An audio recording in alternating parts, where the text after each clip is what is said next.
Which way? All right.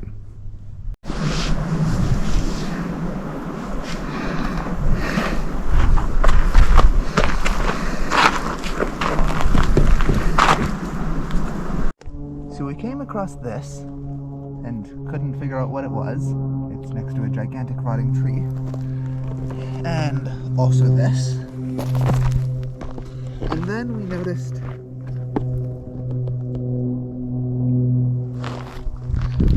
noticed the one over here, at which point we realized these are very similar to the, basically, like chunks of a pine cone. So this is a pine cone before it has unfolded.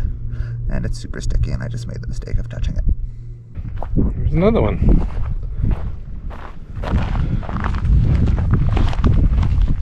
This one you can see a little bit. It started to unfold, but never quite got there.